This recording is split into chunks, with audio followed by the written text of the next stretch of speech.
listening. Wishing out how to get things out of here, but what are you gonna do?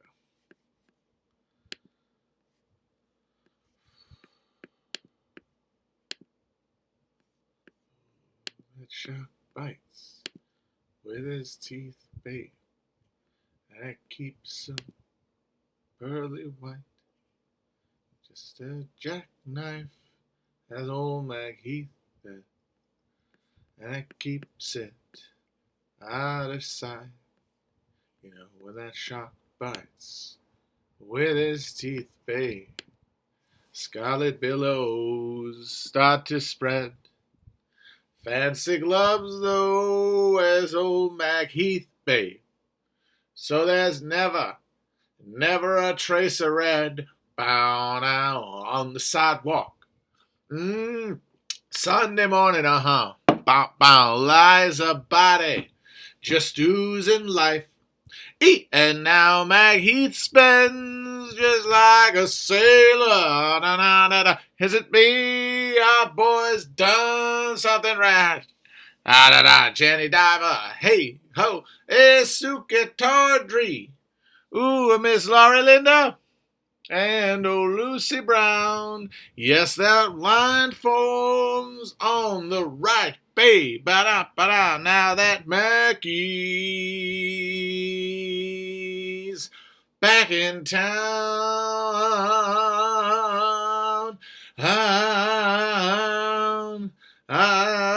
Look out, old Mackie's back.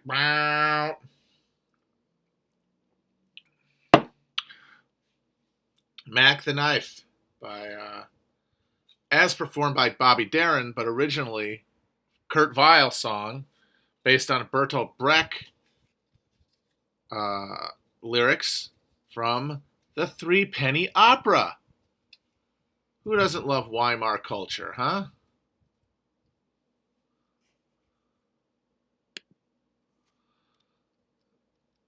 Someone says that they are coming back to the streams after checking out for a while. Should you go back and look at anything else? I would say the last 4 or so, I feel like I'm kind of getting somewhere, and that a lot of the stuff that I've said in the last couple of days, I'm hoping to work together to be part of the book that I'm in the process of putting together. So I would recommend those. But I figured today I'm just gonna chill because I've been running a little hot. I want to cool off the old motors, but I still wanted to, check in because I won't be able to stream tomorrow. So, and maybe talk things out. Maybe by talking to you people, decide what book to do next, so we can get to reading it. But no real agenda beyond just saying hi. This is, of course, why I am wearing the Hawaiian shirt, to indicate this is sort of a changes of attitude, changes in latitude style episode. We're going to have a cheeseburger in paradise. We're going to waste away again in Matthew Christmanville, searching for our last vial of DMT.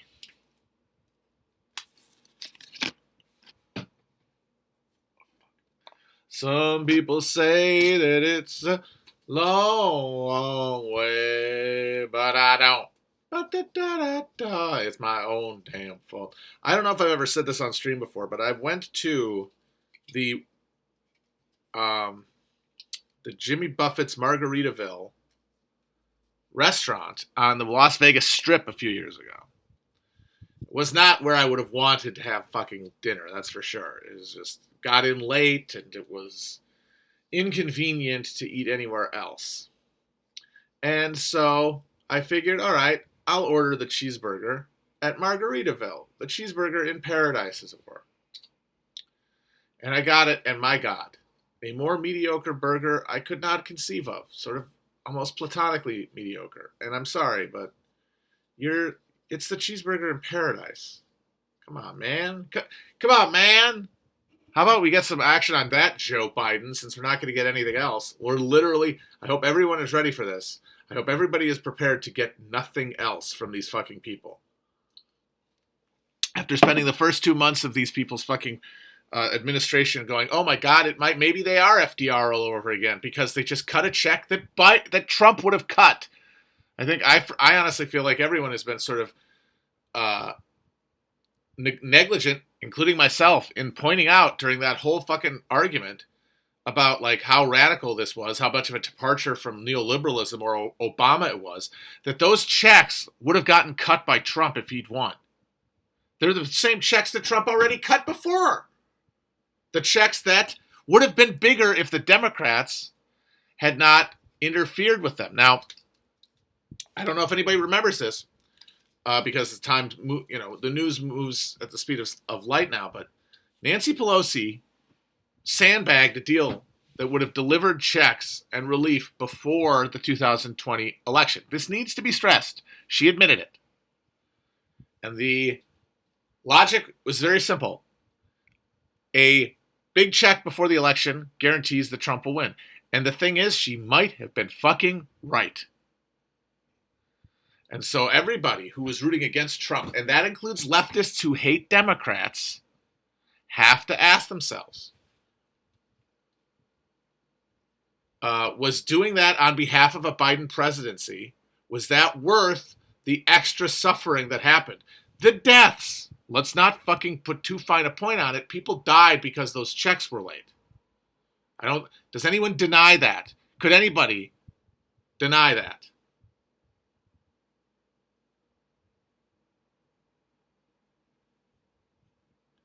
Because the idea that austerity and lapses in like redistribution of income to where it's needed as opposed to where it's accumulated, like that active redistribution of income saves lives, and that the loss of it loses it. Like how many thousands of people has the Labor Party accurately, or at least the Corbynite Labor Party accurately, how many people were estimated to have died because of the brutal austerity that Britain did after the economic collapse?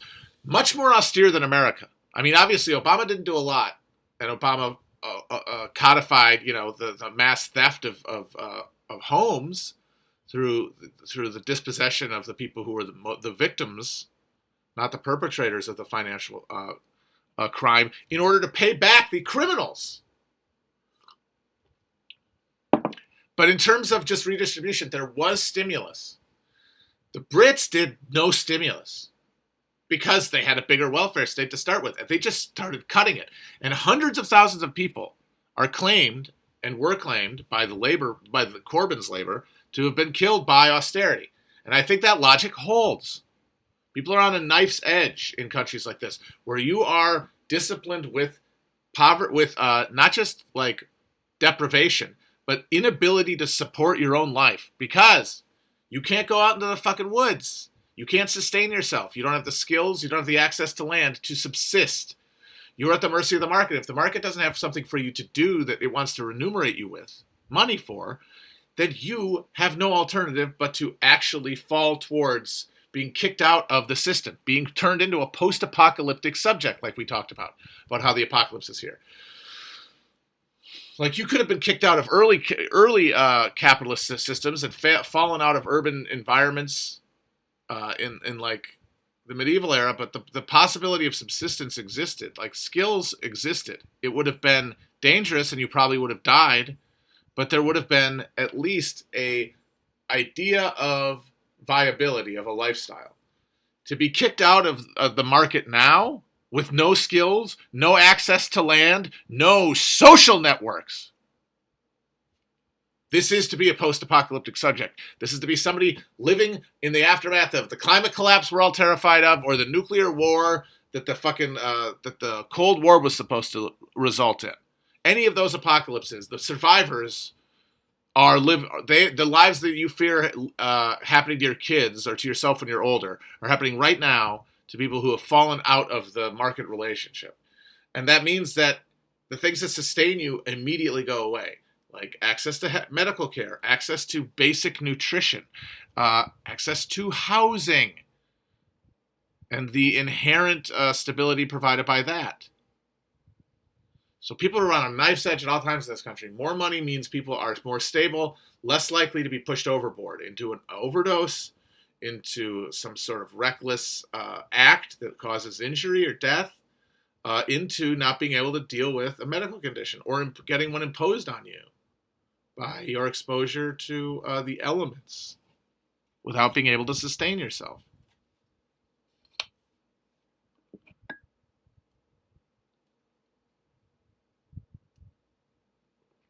So we have to say that happened to people because of the tactical decision of Pelosi and the Democrats not to make a deal. Now, you have to ask yourself when you try to condemn that, because I saw a lot of left-wing people condemning Pelosi for doing that before the election. But these were the same left-wing people who had said, either to themselves or publicly, that as bad as the Democrats are, it was important that Trump loses, that they were hoping Biden won, that they voted for Biden, that they were invested in a Biden victory. If that's the case, then I'm sorry, Nancy Pelosi did the right thing. She sacrificed those people to get the Democrats in. Now, if the bill that the Republicans passed in the face of that resistance, and only after they lost the election, would have definitely passed before the election without the Democrats, and would probably have passed in a similar form to the way it passed after the election. Now, maybe not as big because, now they don't have to get reelected, but the momentum in Trump's position on that and investment in it, I think, would have gotten something done. And also just, let's not forget, the need to provide some sort of Keynesian stimulus at the demand level just to keep the wheels moving. Like they blow in the pinwheel as much as they think they need to keep it going. And that would have been necessitated there at the bottom of that point. It might not have been as big, but it would have been similar, I think. And so we got a late Trump-size recovery bailout for the people. We got money into the system at the point of paychecks. And if we don't get anything else, then what was the point of all that suffering that was caused? Which, by the way, also does long-term damage to the brand of the Democrats and the ability of the Democrats to actually be a vessel for positive change, which is the implicit assumption that undergirds support for the Democratic Party, right?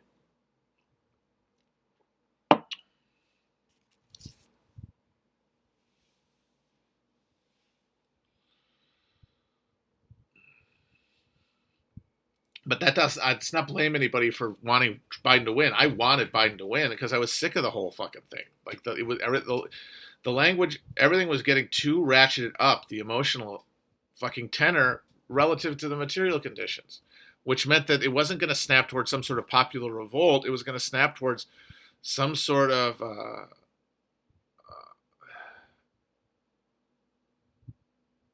just a further ratcheting up into oblivion. I mean, the snap might come like later, but in the near term is just hearing this persistent din. And as a guy who's doing a show, I just was sick of talking about the concept of him being president. It had reached, for me, its comedic potential. And I honestly do believe, especially, and I said this before the election, I will say, I'm not very good at predicting things, and I've owned that now, finally. But one thing I do say that I predicted accurately is when I said before the election that if Biden won, it was going to be because people just wanted to turn the volume down on the TV a little bit.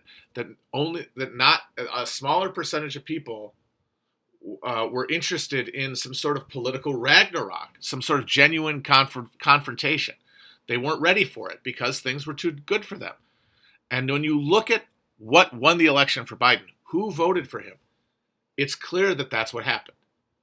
We are, of course, in a situation where people are more precarious than ever in America. We are seeing a political breakdown caused by the nervous breakdown of the white yeoman, the middle class American like yeoman who had been bought off since the fucking first expropriation of native lands to now. And now the buying off is going away, and so precarity is being felt. But the people who are feeling that least in the electorate, white, suburban, college-educated people, are the ones who shifted in the largest numbers to Biden.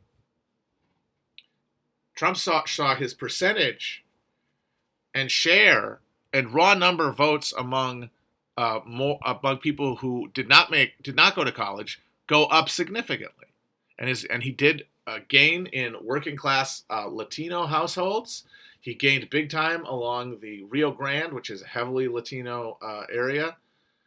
He even made small inroads in the black vote, because for the people for whom this is aesthetic, for whom they don't really want to see anything really change in the system, there is no appetite for the sort of political confrontation that Trump's persistence in office would have necessitated.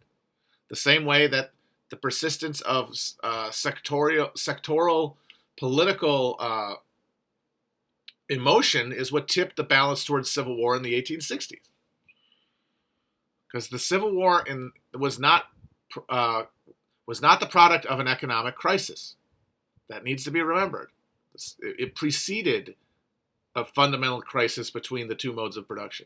At that point, there was still a relatively smooth machinery connecting southern plantation slavery to northern finance and foreign export.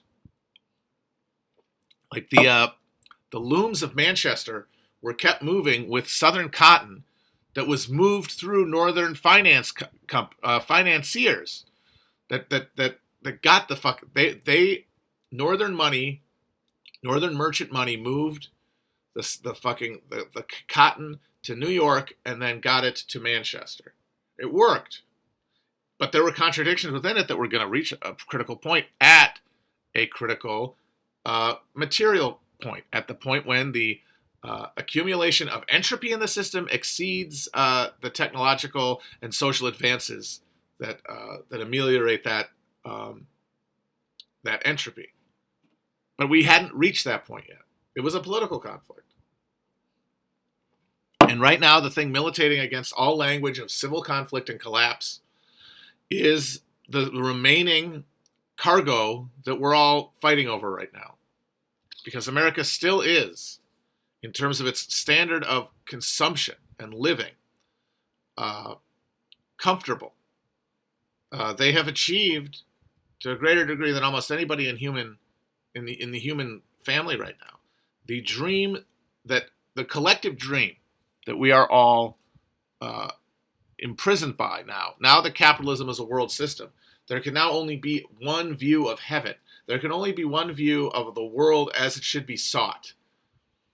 There can be only one understanding of the cosmos, one vision of happiness, vision of heaven, vision of peace. And that is one in which all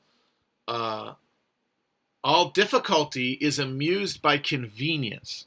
All difficulty in life is ameliorated by access to convenience.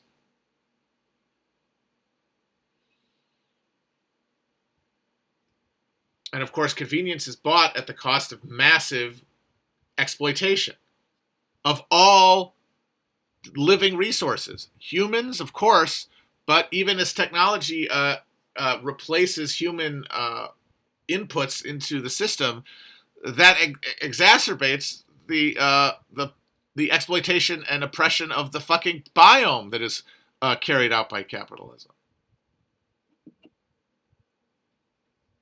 And sheer waste. Of course, you people saw the video of them smashing new laptops and phones in a British Amazon warehouse. Imagine the human misery that goes into the production of one of those fucking machines, one of those laptops. You guys probably are aware of this. If you're on here trying to exercise the political ghost from your body, if you're watching this stream, you know what goes into your smartphones and your laptops in terms of what physically goes into them.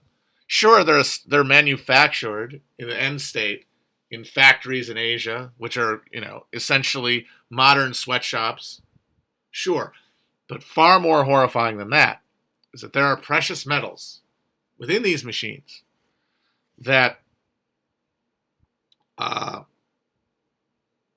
that can only be accessed in regions of the world that are the end point of colonial plunder, the end extraction point, the civil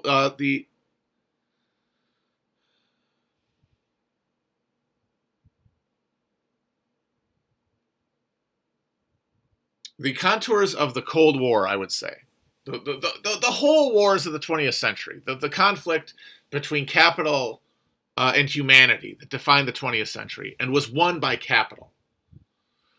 The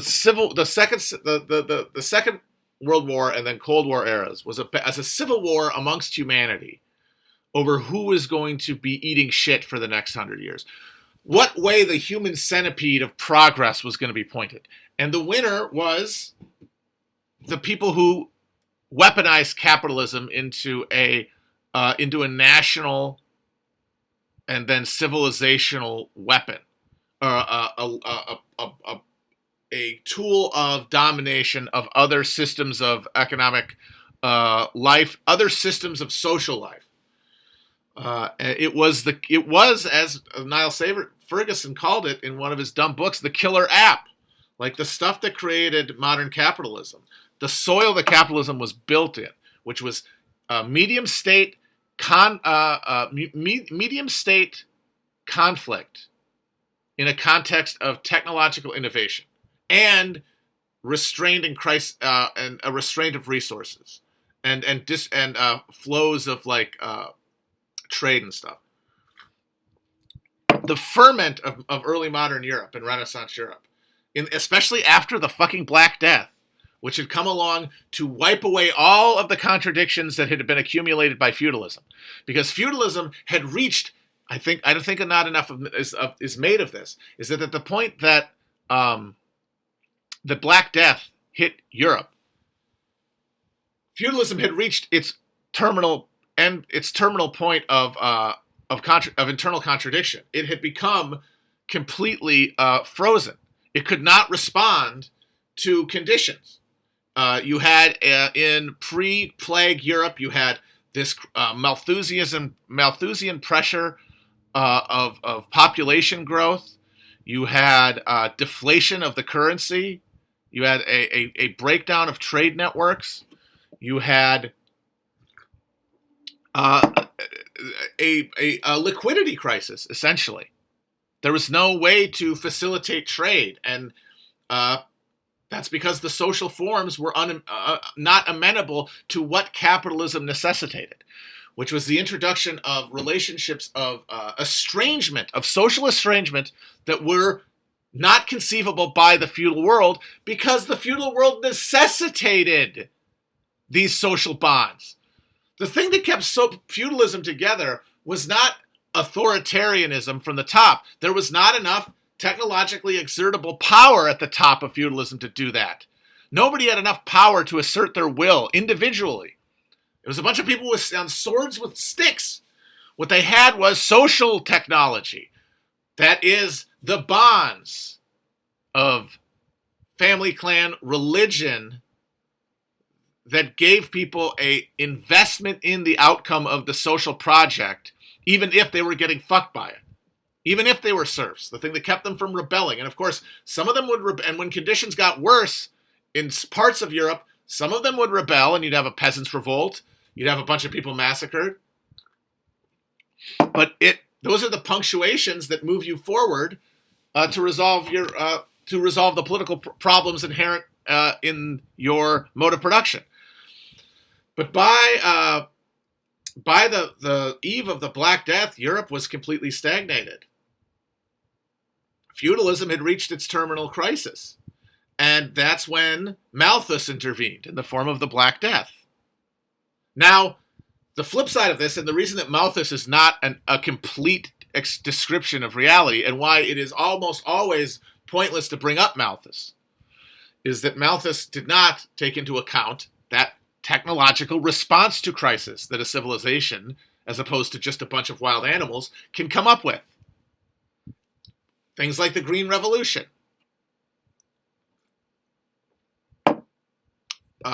things like fucking antibiotics for a while. I mean, eventually they don't work, but in a near term they fix some of these Malthusian questions. But there was no sufficient technology that had been brought to bear, at least in Europe, by the developments of slave society and then feudalism that had happened up until that point, to accommodate this crisis. So it was solved by Malthus, and in the form of the Black Death. 50% of the population gone. Social fucking bonds were literally uprooted by the hand of God. And the people who were left were in a condition where land was much more bountiful, labor was much scarcer, which meant that the deal that the peasants could strike for their labor became destabilizing to the rule. Peasants who could have access to land independent of your ability to coerce them, which existed after the Black Death, necessitated a change in social relationships. It necessitated the ability to coerce outside of social bonds, outside of like a religious understanding, something estranged to a market mechanism that transcends all human relationships and that replaces God.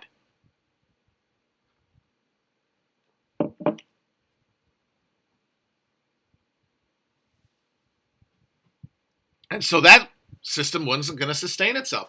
If it had persisted, what would have happened is that the ruling class would have been expropriated by the peasantry, because the numbers game would have kicked in. And eventually they would have said, what the fuck do we need you for? Our self-organizing, like urban and rural communes are using the mutual aid networks that were implicit and inherent and unspoken in a bonded social order that feudalism represented. We can just manage this shit ourselves. What the fuck do we need you assholes in your fucking fancy frilly outfits and your castles? Oh, it's because so you guys can all fight it out over control? We never have any say in it. So what happened is that the ruling class, the ruling feudal elite, to protect their near-term interests, destroyed their long-term interests. Because short-termism is the endemic vocabulary of a crisis. There is no long-term, so you only think short-term, and that's what the feudal lords did. And they sustained and they allowed for the creation of this merchant culture in the cities. Protestantism was like fucking gasoline on the fire of that. They let this happen because they were in a contest for power with other powers. And by that point, you had a stable state system, especially after Westphalia at the end of the 30 Years' War, that creates a situation where, all right, you have fixed environments. Now you're going to compete over resources.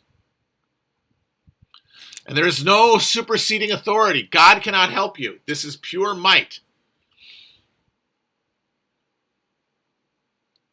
And the only way to win that fight is to be more efficient. And the only way to be more efficient is to replace the local and the temporally fixed social life and imagination and culture and economy of the feudal order and replace it with a depersonalized, alienated, symbolic economy. You take the rule that persisted in the symbols of religion, the cross, and replace it with the symbol of currency, of exchange, of the market. And that is the transition. You kill God and replace it with the market, because the market becomes the thing we all actually worship. It's the only thing that actually motivates us. And it is, unlike God, totally alienated from man, as it has to be to facilitate this level of exploitation.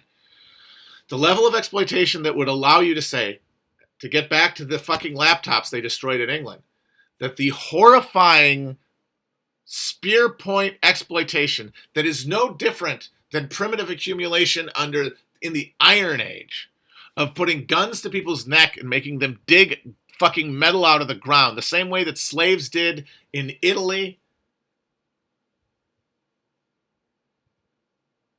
2,000-year tradition. Technology and culture and refinement and all the better angels that Steve Pinker talks about, none of them exist there. There's been no progress because that point of maximal exploitation has never been alleviated. The boot has never come off the neck. But that happens so abstracted from us. The levels of responsibility are so far from us. Our sense of responsibility as beneficiaries within a system that pulls that shit out of the ground in Africa through the accumulated, hyper-exploited slave misery of people, that pain goes into that work, that labor. The labor that has to be slave labor because there is not enough money you could pay someone to have them do it. And they have to do it that way to make it profitable to do. Otherwise, you have to use technology, and technology costs money.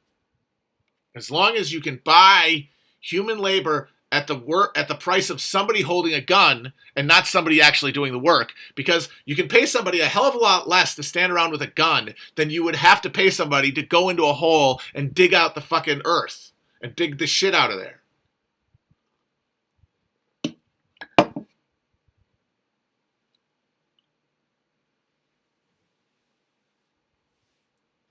That no one would think of destroying a fucking computer that was produced by that kind of horror if they felt at all responsible for it. And at no point of the system that allows for that thing to be made and then smashed has anyone had to interact with it. If they were in the fucking pit with the person, if they were watching, they would have to come to terms with it. They would either become the guy with the gun or they would fight on behalf of the person being forced. You would have to do one or the other. If you sat there next to that long enough, you would have to do one or the other. But the reason that this thing is going to kill the earth is because every scream is going unheard. The scream of the earth, the scream of the fucking trees, the scream of the animals, the scream of the fucking air, the scream of the oceans, the scream of every person who is being mutilated spiritually and physically to service this fucking thing are all unheard. Because there's no one who is there in the room to hear them. The person in the room hearing that, the guy holding the gun in that room, he's got bigger fucking problems, man. His choices are being at this end or being at the other end. And when you have that choice, of course that's the one you're going to make. But you, comfortable beneficiary of this product, you don't have that relationship to that moment. You've been civilized. Your distance from violence and exploitation, your distance from power and the exercise of power has made it so that you get to enjoy the benefits of these things without considering the cost. And the system continues producing these outcomes. The fucking poisoning and acidification of the ocean, the destruction of the fucking biome, the mass immiseration of the human population spiritually and physically, the reduction of the fucking carrying capacity of Earth through microwaving of the fucking atmosphere. None of those are being counted. No one is thinking about them when they make a decision because that is on somebody else.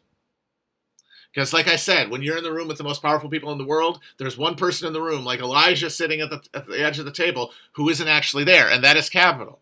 And what that means is that you abdicate within capitalism all responsibility to capitalism, which means capital is responsible for all of it, which means, hey, if I benefit from my relationship to this system and I get to sup at its teats, I get to live life where I don't have to dig for my existence, where I don't have to provide alienating, painful labor, where I don't have to spend time in my body uncomfortably.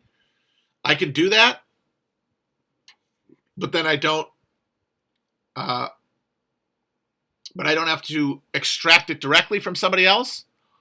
Oh my God, who wouldn't take that deal? Because it's the fault of the market. The market's making us do this, and that's what libertarians mean when they say that that's what liberty means. Because they are spiritually dead, but they have been spiritually lobotomized by capitalism. They recognize a situation where, because capitalism does, at the end of the day, enforce itself on people. People do not exert their force on it. Therefore, freedom cannot be possible under capitalism. Libertarians basically say, yes, but you can create a system where some people, you can create a situation where culturally, all of the people who are benefiting from, thanks to technology, all of the people who are benefiting from the dividing of Earth into two spheres, exploiters and exploited, where the misery of the one becomes more and more and the luxury and decadence of the other becomes more and more. You can make a situation where the political concept of a human person only applies to people who benefit from the system. And that is a situation where, yes, you are pursuing maximal liberty, because the people who will be ground into disgusting, the people who are going to be ground into dog food by the system, by the division of people into the exploiter and the exploited class, they don't count. They're not really supposed to be here. They have failed in the meritocratic contest of the market. And really, that is what all strains of liberalism, broadly defined, meaning conservatism, meaning fascism, yes, meaning fascism, meaning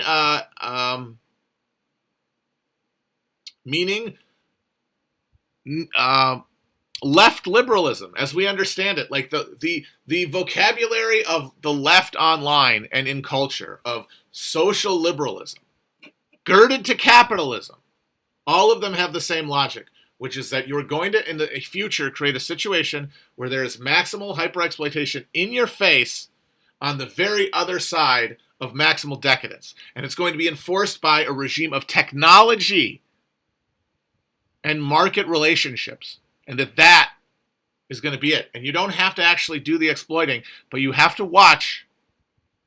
The machines will do the exploiting. You have to watch.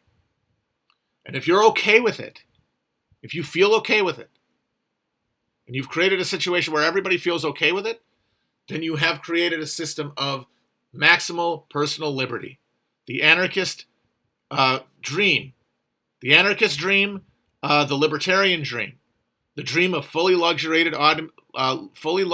automated luxury, whatever you want to call it, communism, heaven on earth, everyone free from market coercion, everybody able to exercise their own desires in life, free of any friction. Why? Because friction has been taken up by everybody outside the bubble. But you have to be okay with it. And that's what libertarianism strives to do. Create a system where the people who count as people don't care. They think it's good. They think it's the world working itself out as it should be.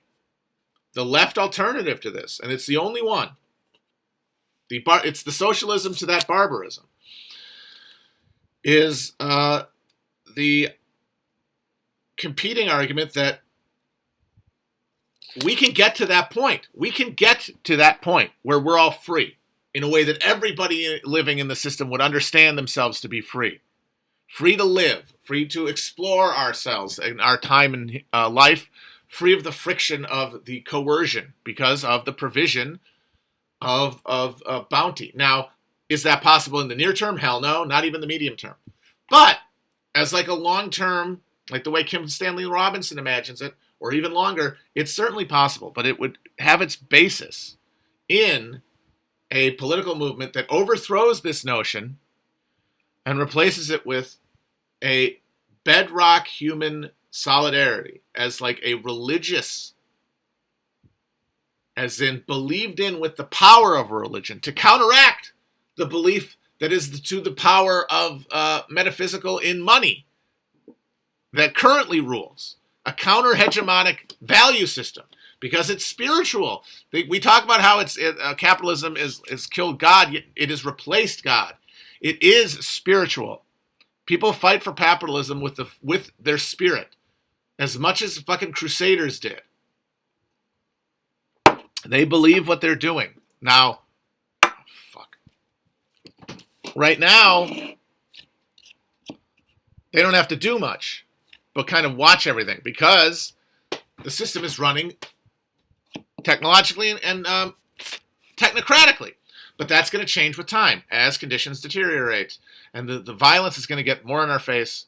It's going to be harder to look away from. And we're going to have to decide whether to be participants and which side we're going to be participants on. And what's going to motivate people to pick the side of capital, even though they think it's race or they think it's they think that it's religion because they're all evangelical fucking Christians. They think it's rational. They think that it's logical. It's a holy war. It's a holy war on behalf of capital, where there is no human community. Humanity doesn't exist. I am the only thing that exists. We are all competing gods without any ability to humble oneself in front of the other for fear of being destroyed, because the social, the metaphysical connection does not transcend our separateness. That's the underlying assumption, and it is a religious one because it's not scientific, it's not rational, it is religious. It was created by capitalism. It is forged from capitalist relations, social relations. And it will be not defeated from within. Like I say, this is why we have to disengage emotionally, if we can't otherwise, from the meaning behind our current culture war. There is no way to fight this war and be on a side helpfully. You can try to convince yourself, yes, these specific issues are distraction, but you have to use the opportunity to critically, Popular Front critically support. And I'm not saying it's going to hurt anything to do that. It's just going to make it's harder for you to do anything that matters. Because what you are doing is by feeding this thing on any side of it, and that means if you're doing critical support for, we need to support critical race theory right now because it's under attack from these anti-democratic white supremacists. We have to talk about this stuff all the time. Or if you're saying we need to fight them, we need to purge. We need to expose the fake corporate global homo left and their adherence to this cynical culture war, so that they can, so that we can reassert class politics. You're not reasserting class politics.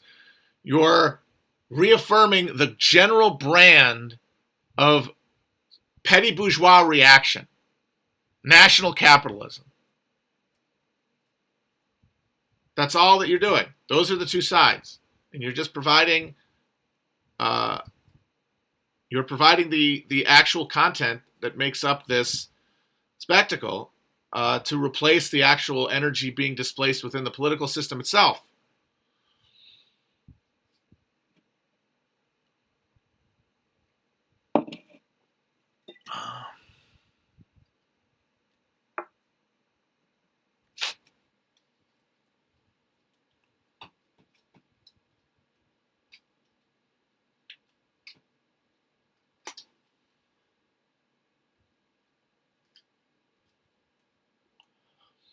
Oh man, this was supposed to be a chill one.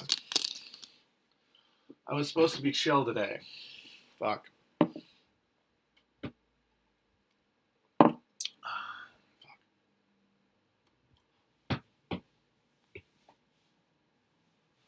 How about join an anti-imperialist, anti-racist organization? Go for it. I would never begrudge anybody any active thing that they want to do, because I'm not in their position. I don't know. I have no actual advice that I would feel comfortable giving on any question of what someone should do in their life to contribute to their political identity, because it's not my life.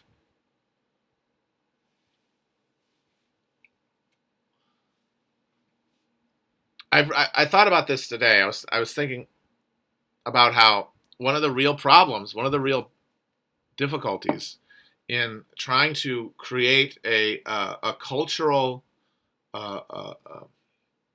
force around explicit left social critique, left politics, is that because we have replaced our individual social lives with this sort of transcendent public space that includes the entire country in some respect, some percentage or another, even though it's of course wildly distorted to be urban and young and professional.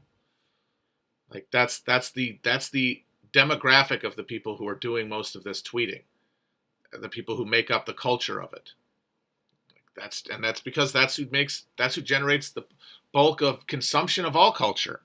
Is the what more well off, one way or the other, and the younger of the two. Like if you want to break down demographics as those two axes, younger and wealthier, that is who is traditionally the audience for entertainment. Now, that entertainment used to be largely the product of a centralized professional process.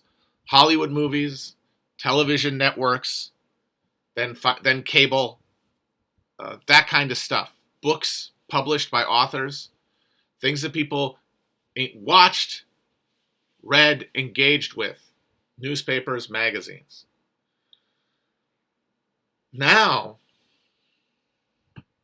thanks to changes in technology, thanks to change in social relationships, we live in a time when a big chunk of that media space, that entertainment space, has been replaced by us watching each other. Us using technology, social media specifically, to watch each other. And the thing about that is a much cheaper for capital investment. Because you don't have to actually produce anything. You just have to perform. You just have to create the platform. So for like Silicon Valley, this is perfect. Like they don't have to worry about creating an infrastructure. That's old-fashioned. That's the Fordist economy. We can't afford that anymore, LOL. We cannot afford the Fordist model. We cannot afford labor peace. We have to maximally exploit labor. We have to minimize costs. Because the background to all of this, rate of profit is declining. So they're going to so we're going to spend more time. And we also, of course, all of us, because we're getting more self-absorbed, because there's nobody else to care about, because we spend all our time alone. Of course we only want to see ourselves. We don't know anybody else. We can't feel confident and comfortable around anybody else. Everybody else becomes less real. In a fundamental way, they become less real to us. We take over that reality. We take over that place that used to be for other people that you spent time with.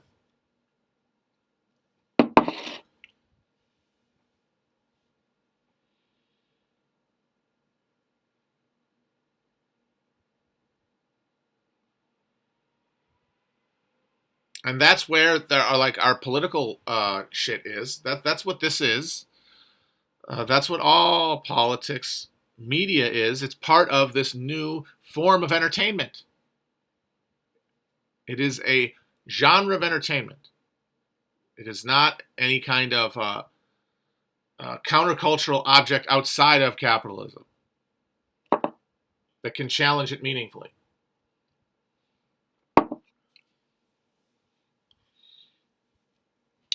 But, as I said, there is no replacing, for most people, realistically, the day-to-day experience of depending on this infrastructure because it has replaced vital parts of us. We are now cyborgs. So we can't say, fuck it. We can't say just indulge with it because that's the entertainment. That is the fucking thing, that's the DVD that David Foster Wallace predicted. And he was just a little too old to get it right because he didn't have the imagination for it because the internet hadn't emerged yet. He did that in the mid-90s. People thought the internet was going to be virtual reality, for fuck's sake. In Infinite Jest, if anyone's read it, there is this DVD, basically, that if you watch it, it's so entertaining you will die. You will not do anything else. You will just waste away watching it. And it's used as a terror weapon by these Quebec separatists. And we've created that. It's the internet. We have created a way to amuse ourselves to death. It's the internet. But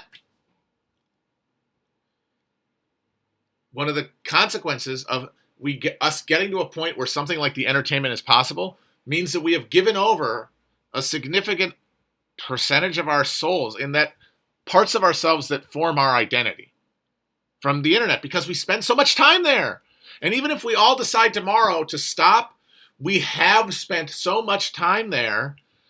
That time spent there doesn't just go off. You're not just wasting it. You are reinforcing emotional relationships.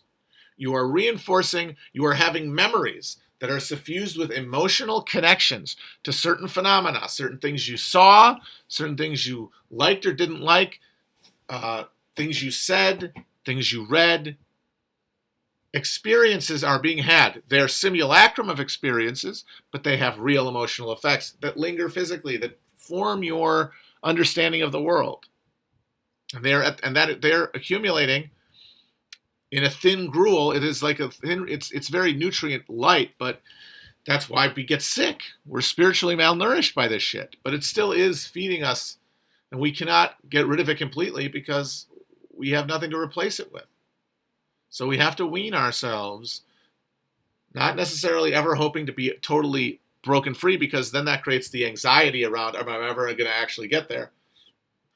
I think if you accept that you're always going to be somewhat connected to online, just because of the necessities of the fact that we live in a world created by and for people who are that far from each other. You need it. How you use it is the question. And so everybody who has a role within this system, if there is a responsibility to be had, as in a thing that will make them feel better about doing it, not a thing that's being imposed from without, a thing that's being imposed from within. Like, if you do it, it'll make you feel better. If you don't do it, you will feel worse. You might try to convince yourself that it's something else that's the problem. You might try to convince yourself, actually, no, the reason I'm not happy is because I haven't achieved X yet. Then I will. This is not dissatisfaction from the fact that I'm doing something that isn't helpful. This is instead just the discontent of not getting a fulfillment of my final perfect state, such as being totally taken away or totally detached from the internet. A totalizing state, an eschaton. You can try, but you need to be replacing as you wean. And that means you have to search yourself as you break free. If you're not feeling satisfied, where does the dissatisfaction really come from? Realizing that if anything is formulated around the internet, any emotional connections there, any level where that is providing you with an excuse for why you don't feel good, then you can examine and sort of detach and look under a microscope at where that's coming from, and then hopefully neutralize the thing that's pulling you away from your instincts about what you should be doing. Like, that's the thing. The hope of socialism is the hope that through the creation, through the breaking of the wheel of history and the resettling of it, and like a new blueprint working from, that over time you will create a situation where social relationships are such that the vast majority of people who are born, and when I say people, I mean human motherfucking beings, not any socially defined subset of, but all of them within the system of Earth, not of any specific fucking national polity. Every person within that system is self-policed to a large extent by a commitment to that system because it benefits them. They feel the benefit.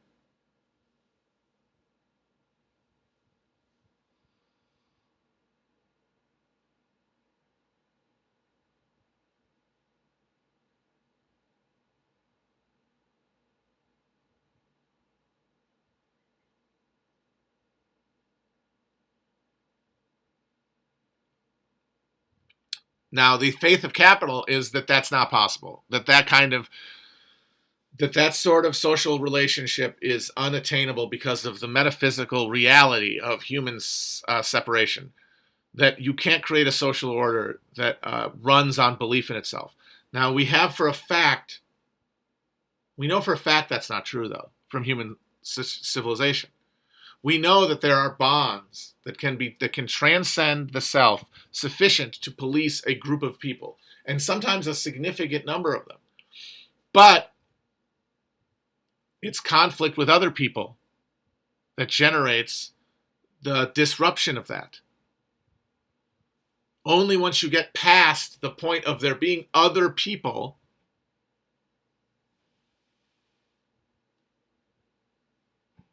can you get back to that point. But it's possible.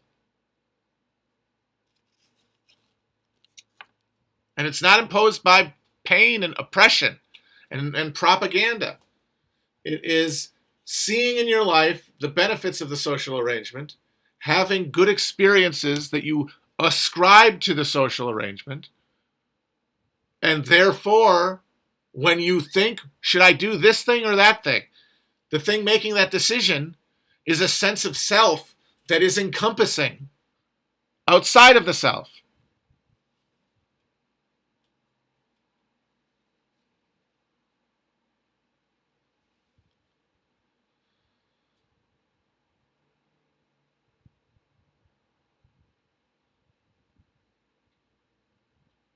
So we know it's possible for people to live that way.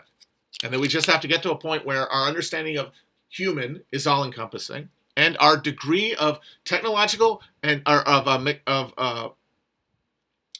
degree of technological advancement, both social and physical, the material reality of like labor-saving technology and like algorithmic replacing of like economic functions to increase efficiency, because capitalism is defined by this massive inefficiency that's going to be the thing that destroys us. It creates efficiency, but does not create alienation. And that was the problem with actually existing socialism in the 20th century, is that it created alienation because people were still being alienated from their labor. They were still employees who did not control the end product of their labor because that was being defined as a consumption, and they didn't have anything to consume. They were in competition with the West. They had to tighten their belts. And then Khrushchev tried to compete with the United States on the question of consumption and failed. We talked about this a couple days ago. You have to create a situation where the social benefits of the social order, not just that it keeps a roof over your head, that it gives you a sense of life that is unalienated, that gives you a sense of control of your choices without there being the din of like the tyranny of capitalist choice, where every choice is the wrong one because things are only going to get worse. And you're going to you're just going to you're going to feel bad about the choice you didn't make. You're going to be able to make free choices. And a system like that, people would provide their own policemen, but in the Foucaultian sense, but not on behalf of capital or of a ruling class, on behalf of everybody. So we know that's possible. The question is, can we push through it progressively through capitalism into socialism? And the most important thing, though, the thing that really makes it, that really makes the choice between these clear, and why nobody of any kind of clear heart or mind can pick fucking capitalism, is that if you assume that capitalism is correct in that belief, and it is a belief, because you're talking about a metaphysical question that cannot be defined. You're just deciding at a certain point you're going to give up asking the questions and decide that that's reality. And that's what rationalism, that's what enlightenment, that's what liberalism is going to create. A total alienation of the spirit from life and the replacement with belief in self. Even if that is the only way humans can live.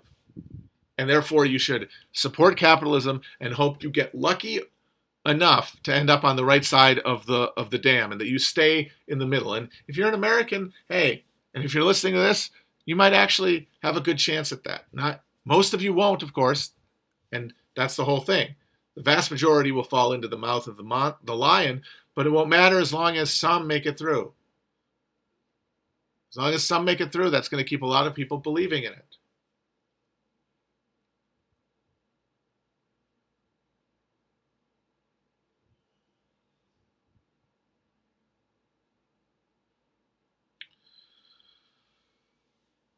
even if you end up there, you end up in Elysium. You end up living in your little fully automated luxury space jam on the other side of the glass watching. Remember, being at that point has alienated you from who you are. Like all of these liberals, all these woke liberals who want to use meritocracy shorn of racial guilt as the metric for who lives and who dies. They want meritocracy as much as the right does. The only difference is what they think merit means. Do they think that merit comes from do they think that merit comes from the earth in the form of bloodlines? Like, that's the right wing. This is just a split within liberalism. Remember, this is just a split in the Enlightenment.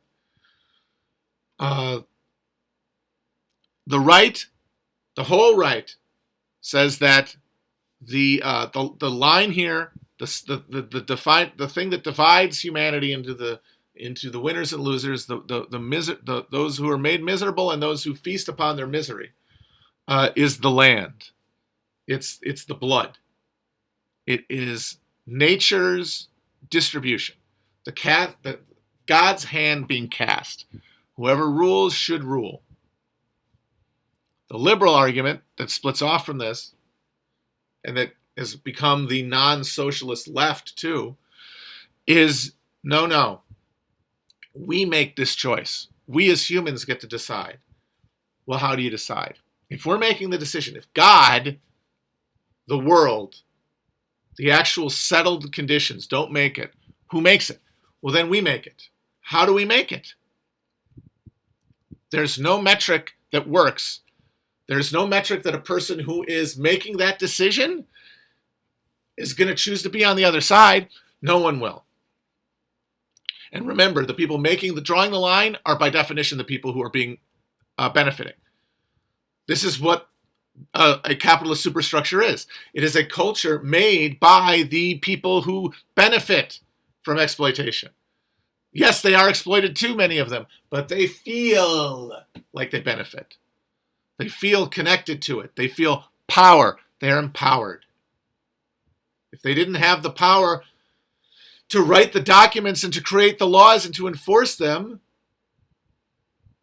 they wouldn't be able to. And that power comes from feeling like they're benefiting from a social arrangement. So they're always going to draw themselves on the line of the angels. And that line, the only one that you can draw is you have the right opinions. You have the right spirit. You have the right soul. You are good. Good and bad. It's the only way. Good and bad. Boiled down to it, good and bad. How do you determine who is good and bad? There's two axes. There's the axis of who do we need to be able to actually staff this government? Who are we going to need to be able to provide the human element of labor that is necessary to keep this thing going? And also, who has done good or bad things in life? And so one axis of that is just the vocabulary of desert theory that undergirds liberalism. We have capitalism, and if you do well, you are rewarded. You do poorly, you are punished. Of course, that's actually just nature grinding through the world. That's not any kind of fucking... that's not anyone's fault. No one deserves to be punished for this. It's going to determine whether or not you can live. And on the moral side of this question of good, are you a good person in two ways? Are you useful? That's where the meritocracy part comes in. Get those. Let's make sure that the SAT isn't racially biased. We still need the SAT. We still need a system of higher education to identify the most abstractly gifted students who can then perform the knowledge work at the headquarters of capitalism. Like, we still need these people, and we need to have a way to find them. So that's why we need things like higher education. We need things like standardized tests. But we don't want to feel bad about it. We want it to be purely dispassionate. We want it to be the market. We don't want it to be us. So that means we have to make them non-racist SATs, non-racist tests. Of course, that's still determining people based on the luck of the abilities they have. And if you don't luck into those abilities, you're fucked. Now, what racial liberalism does is it says, no, a lot of those people at the bottom are only there because, darn it, of the racism of these bad white people. So therefore, I get to stay on the good side because now I deserve to be there because of my abilities. And also, I would sacrifice some portion of other white people on this side of the line to bring in more unjustly persecuted and unjustly oppressed black people, and then we will all together thrive. But of course, once you draw the line, right? Once you've created the Schmittian exception in law, which is where we're headed, one way or the other, whichever of these two wins, unless something else breaks the conflict. When that line gets drawn, the people who are going to get immiserated are going to be a combination of people for whom it's just sad. They're the legacy of racism, and it's not fair that they're there, but there's nothing to be done about it. And the people who are being punished righteously for making that happen.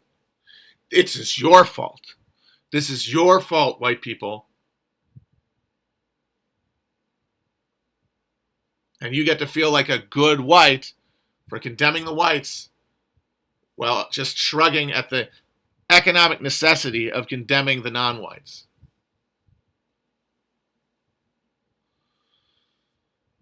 And so that is why, if that is the end point, if we have gone past the point when socialism, metaphysically understood, can have actually coherently break into that conflict and destabilize it, turn it from a two-way war into a three-way war. If that doesn't happen at the level of politics, the final war will just be about who suffers. Will it be those who have been decreed by history to suffer, those who suffer now, or will there be an attempt to reorientate the laser beam, the death ray, to take in others? Of course, the main thing that is need to be stressed here is that the immiseration is total no matter what.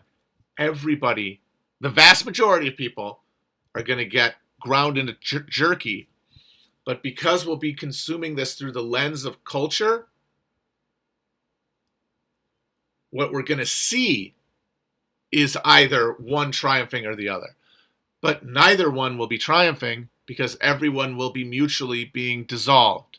It will be cannibals all until there's only the little band of rulers who will then drive each other insane and themselves insane with their captivity and emptiness. Because what will they have had to be? What will they have had to do to themselves to be in a position to watch that happen and be okay with it? The movie that gets this better than anything, I love to draw a pop culture comparison, because watch this movie after listening to this and you will get what I'm saying conceptually. Zardoz. H.G. Wells' Time Machine. But with the emphasis that the Eloi do not live in heaven. The Eloi's heaven is destroyed by the neuroses of those who are within it. The people who are going to survive this coming fucking culling on the right end of the glass are going to be unable to sit with themselves for even a second. They will be so racked with neuroses and horror and self-obsession. They will be so infused with their own isolation. They will be so lonely. They will be so convinced of their own metaphysical solipsism. And they will be so unable to reconcile the concept of their own death more than anything. They will be unable to reconcile death because they will not be able to imagine anything existing outside of their consciousness, because they have made their consciousness, in every sense, the only reality. A social life, one of the things it does is it allows us to live in a world beyond our own minds. Parts of our minds are in the minds of others, and we know that. Like, we have mutual experiences We fuse at the level of emotional connection. And that means that our minds expand beyond ourselves. Whatever is going to get you to the end of the Zardoz world, whatever spiritually mutilation you do to yourself, or you've been acculturated to just by where you grew up, is going to consume you internally, because you will have to, because there is no, God is everything, which means he's nothing, right? There becomes a point when you have experienced every possible experience, and differentiation and distinction becomes impossible. That's why we can't conceive of heaven. That's why we can't conceive of eternity of any kind. We can't really imagine going to hell either, because people always think, wouldn't you get used to it? And it's like, yeah, you would. Eventually, distinction breaks down because novelty is exhausted. And that's eternity. And that's what happens when you die, is that it bleeds out into all. It's all and nothing.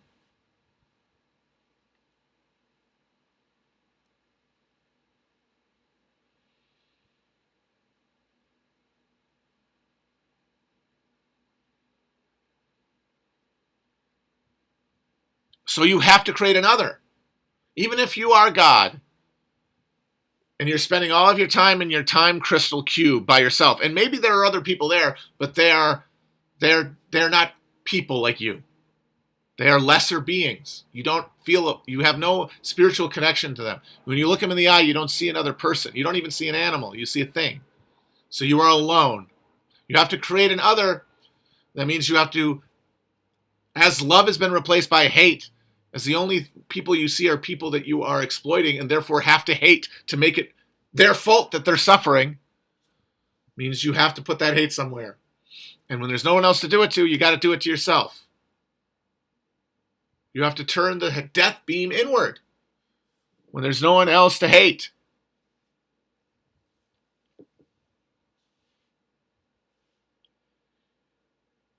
And so, just imagine torturing yourself in hell for eternity in the singularity.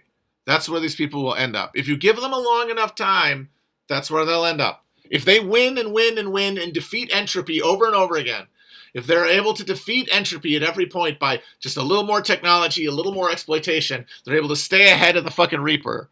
If they do that and they get their singularity, it will be hell. Literal, they will burn forever. Until everything is the last pain they felt as differentiation becomes impossible again, which will be extinguishment.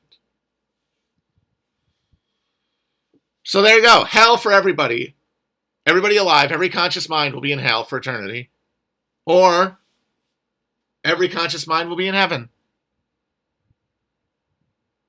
Because everybody will die in total harmony with themselves. They will know it's coming. They will have lived their whole life without accumulating the clenched fist of anxious animal fear that is irrational and that can be tamed by the mind, because they live a life that allows them to do that instead of run for themselves, instead of run from pain and trauma that is inflicted on them in a moment and that defines them. We're all defined by our traumas. As traumas decrease, our ability to differentiate decreases. That's why Tolstoy said every happy family is happy the same way, and every unhappy family is different. So you reach at either point of this, the isolated mind in the jar eating itself, or universal human harmonic relations with their environment. What will it be in the mind of the person who dies in that world?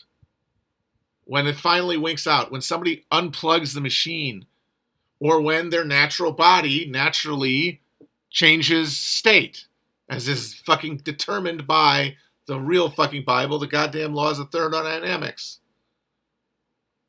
That is the real holy book. Those are the real laws. It's thermodynamics. Because that is the speed of the fucking soul through the body.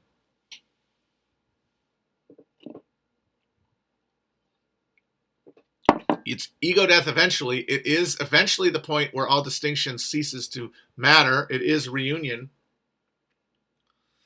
And it is probably, if you're alive, if you're around for it, it is probably felt one way or another like a rising up of orchestral lights, like a light turning on, rather than the existential fear of the black enclosure. Because the difference between white and black is that white is all colors and black is no colors.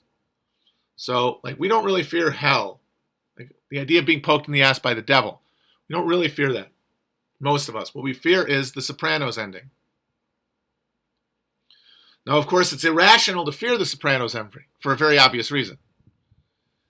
You should be able to explain this. And some people are able to convince themselves of this, and they have transcended it. Those people work well in the system because they can more easily convince themselves and live with the reality of being separated totally from the world. Because, hey, if it happens like that, it doesn't hurt, I'm not scared, it's fine. That's perfect. But for most people, it's just the thought of what's on the other side of that black screen that freaks them out. All the stuff they're going to miss, all the experiences, all the things that they are connected, that they have spent their life attaching themselves to.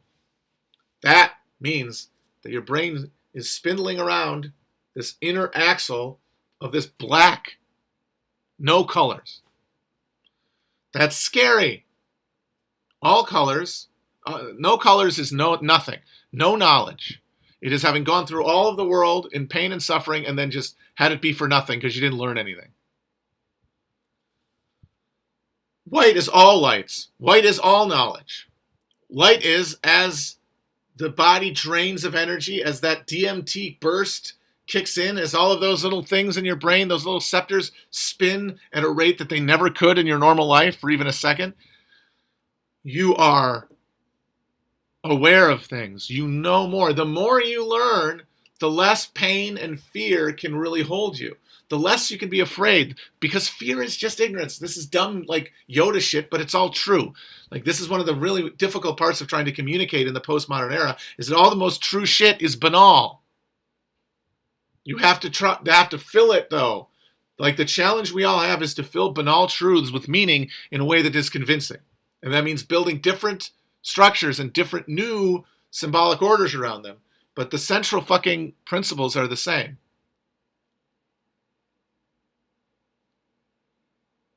So the more you know, the less you're afraid. And so that light turning on is not anything to be afraid of.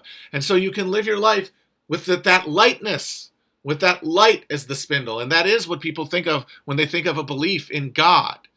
Now, I think for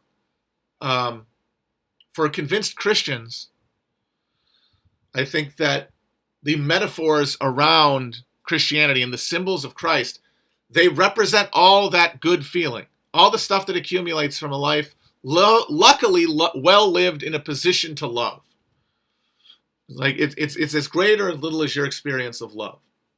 And it gets wrapped around symbols of Christianity. But depending on where you live, depending on where you experience these symbols, what that's going to adhere to very much differs. Like, I would say most of the people who consider themselves believing Christians, white ones anyway in this country, are, if you were going to like cut their motives in half, on the side of capital, in the sense that they're on the side of the liberal side of dividing humanity into two with a big sword and letting half burn. They're in favor of it. And they have a theological belief that undergirds it. But that is not their religious belief. If it was a religious belief, it would be around love. That is around fear. They're terrified. They're terrified of being on the other side because they're right next to those who are suffering the most. So their chances of success, of winning, are much lower. So they can't have faith in the system. They have to have the faith in the supernatural.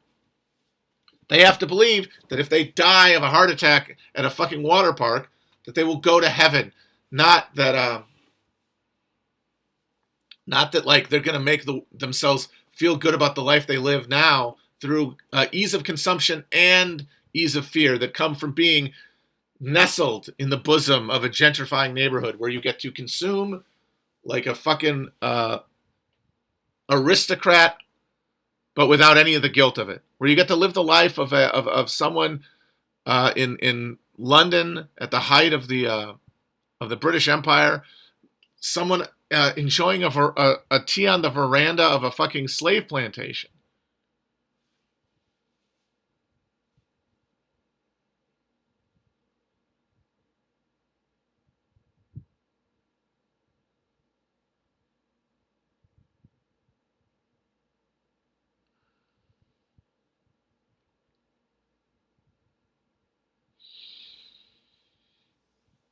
But that's only possible if you think you're going to make it materially.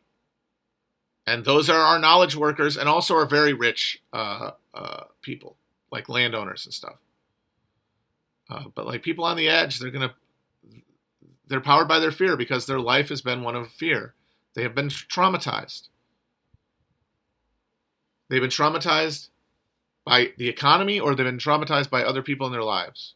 And that has made them bad, in that they have bad political goals, which is all we can use in the culture context on the screen to determine good and bad.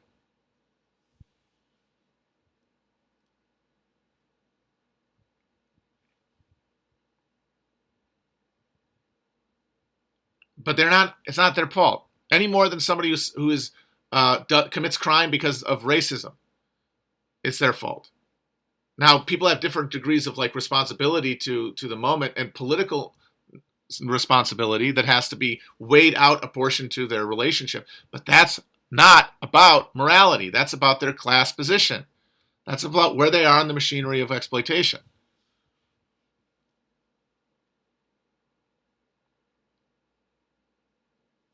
And that's because their motivation is a deeply felt religion, a religious belief that at its base is powered by this faint sense of love for others that's been battered around by reality one way or the other. And then this big, massive fucking black hole of hatred at the middle that has to be the fear of fear around that darkness that they fear, because we've all been robbed really of heaven by modernity, and we're trying to accommodate that.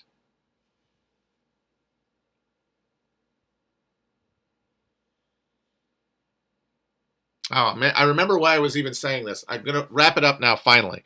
So the whole reason I said that, all of that, was to get to the idea that because we are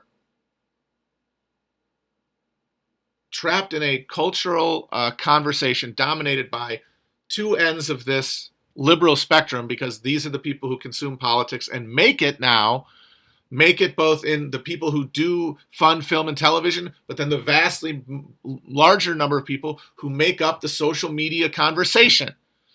They are all liberals of one stripe or another, right wing or left. They are liberals. They want to divide us in half and kill one half. Do they want to do it by the will of God or of the will of man? Meritocracy or genealogy? That's the fight. And that's the fight they're having on media. That's the fight we're all consuming. And because of that,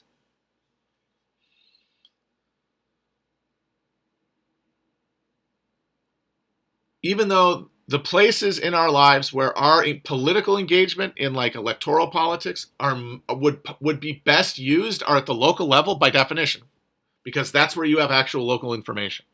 That's where you have information that comes from experience, not from this hothouse. But people's argumentation and the issues people fixate on and the dynamics that people respond to are the dynamics of national politics that are carried out in this new entertainment realm where they're getting their political identity, because they're not getting it from their life. We're now getting it from this machinery, the spectacle, because we cannot, we don't have enough social life to have those conversations and to have those experiences of shared exploitation and then conversation and organizing around those questions. Instead, those questions are all asked into the machine, into the spectacle, into the matrix. And so all of it is in the terms of national politics. And the dynamics at play at national politics are not the same as the one at local politics.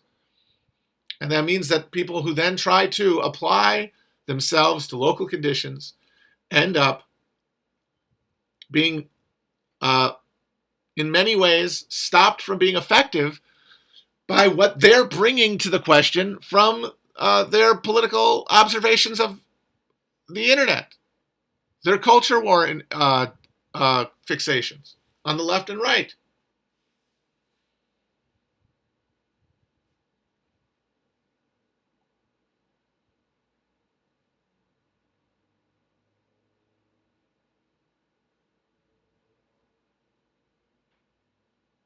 So yes, the only politics is the politics of resentment, because if no one's, because the promise of socialism is everybody flourishes.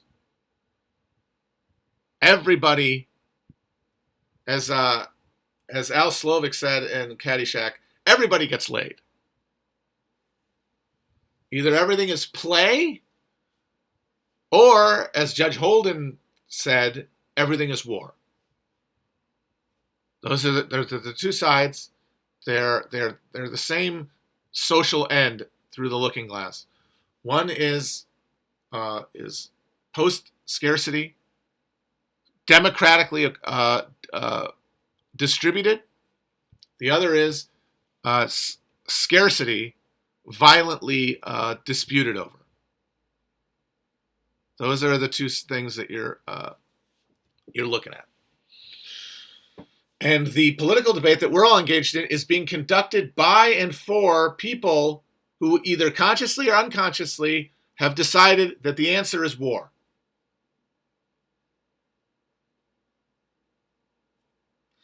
And even if you don't want that, even if you consciously want to push towards peace, you can't. Because you're taking to the place where your efforts could be useful a vocabulary, a value system that has been generated by this poisoned reflection, this funhouse mirror.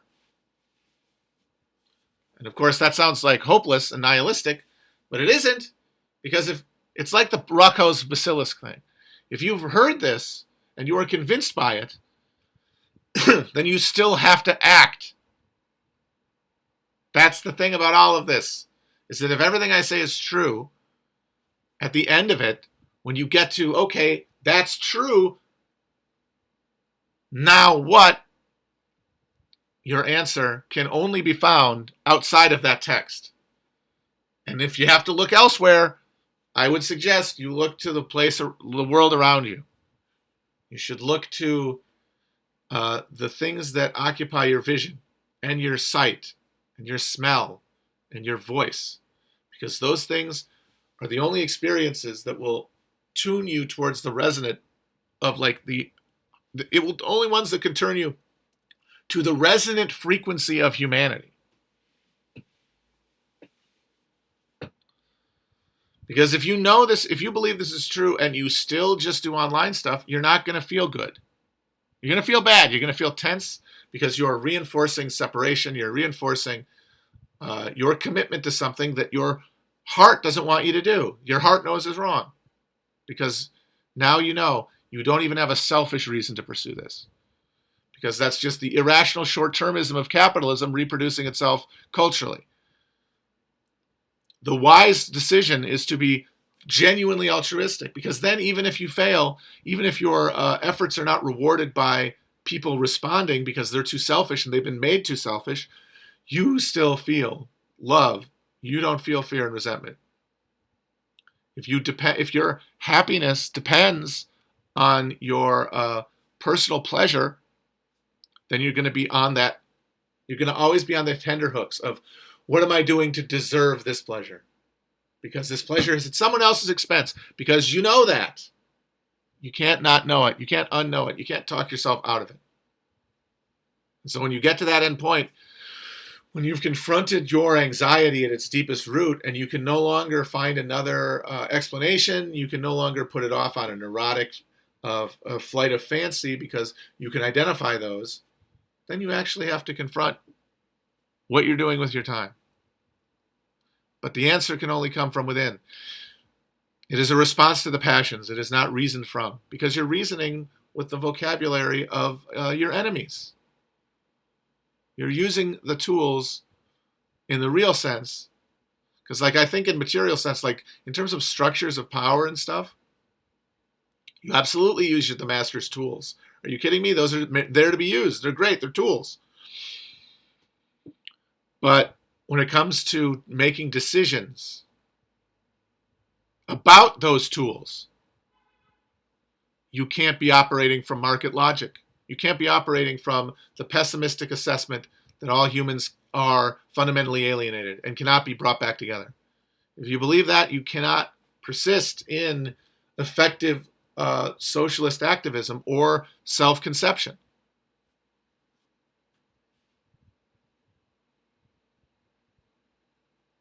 And of course, you can try to, but your efforts are going to involve more and more intensive outlays of investment in distraction. And distraction is harder to come by over time because novelty reduces. Another thing is that literally, like, if you're a guy, for example, your testosterone goes down. Your T fucking drops. Your ability to engage in pleasures is reduced. Your vim and vigor go down, which means your ability to find pleasure physically goes down. And so you have to find it elsewhere. Where else is pleasure to be found?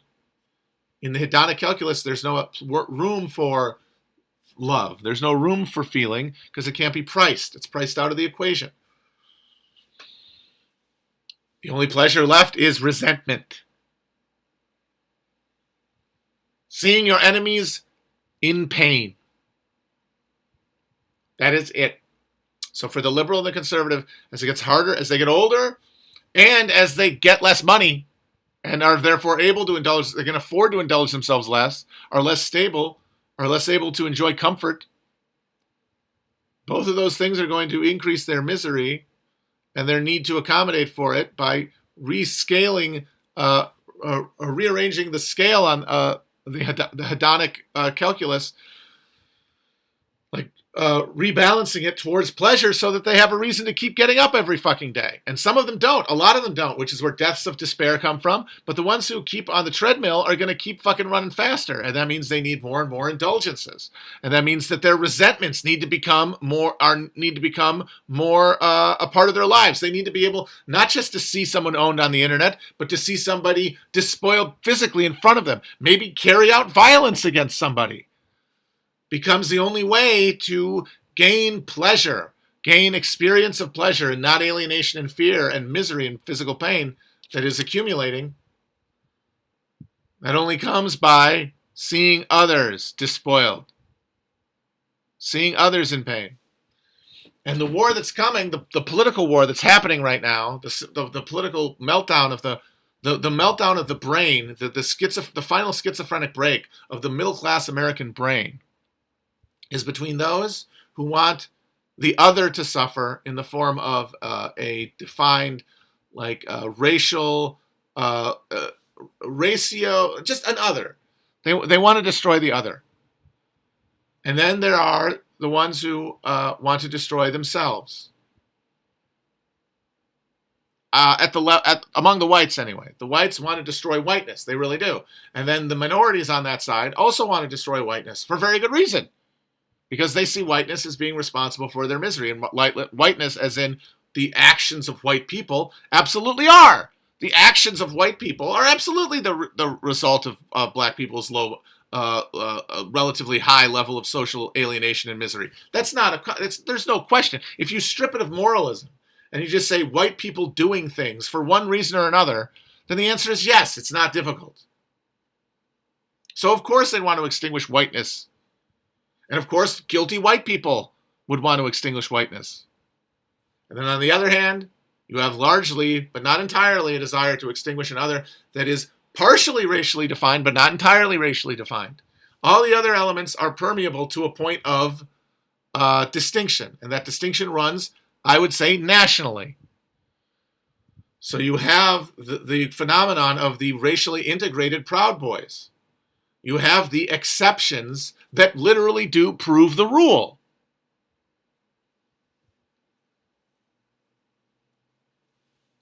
And then that becomes the group.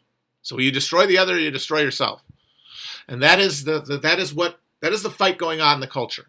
And then we're all participating in it, one way or another. We are either engaging in it on one side or another, or we are watching it from afar, and we are, if we're alienated from it, we are commenting on it, but by doing so, still contributing to it to some extent. I will say that. But maybe it's worth it. You are contributing if you're not ignoring it. And even if you're part of the general firmament of entertainment, you're filling out your role, really.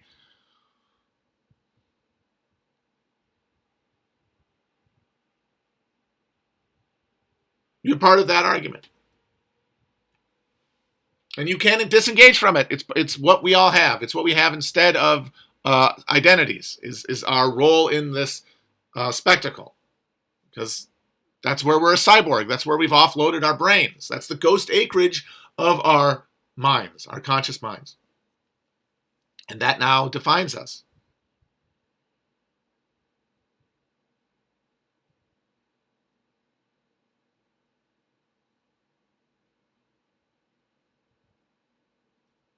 And of course, that is why the only way to resolve that is to create a orthogonal political movement based around class, based around a universal understanding of solidarity, that instead of wanting to destroy the other or wanting to destroy the self, seeks to abolish both through their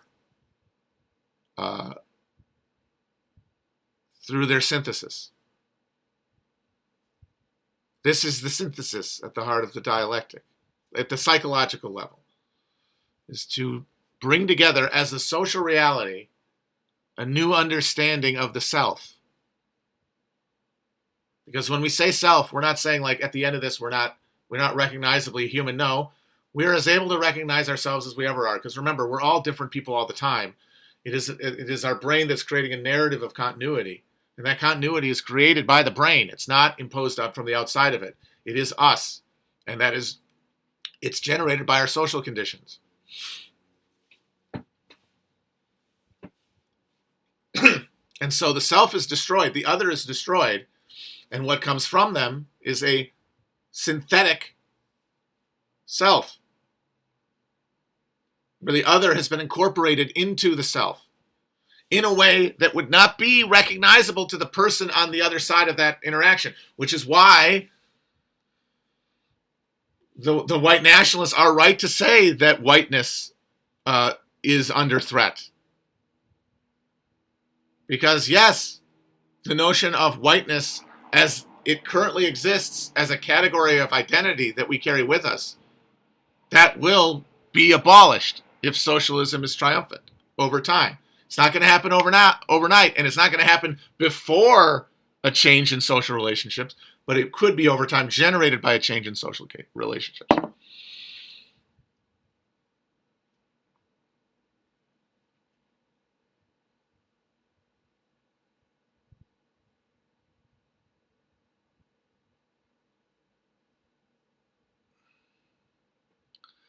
So there it is. Those are our options. That's what's beside us. That is the three-legged stool. These are this is the roundabout. How about that? There's the three exits you can take. And when I say that, I mean in your heart. You can operate from. The one you bring with you when you go out into the world, and the one you bring with you when you log on to the internet. And the one that you filter everything through. It's going to contain all of them, but it's going to be directed from one perspective, consciously, as you mindfully engage with the world. Whew, that was a long one. I thought that was going to be chill. Anyway, I hope these are making sense, because I know I'm going a lot far afield. I'm hoping to... what I'm hoping is that with the last number of these, I will be able to pull them together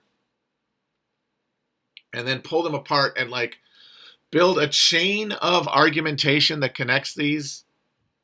You know what I mean? Because I feel like they're in the order of like a stream of consciousness, and I need to array them better. But I feel like once I have them like sort of chained up in the right order, I think it could be good. They aren't making sense. Oh, darn it.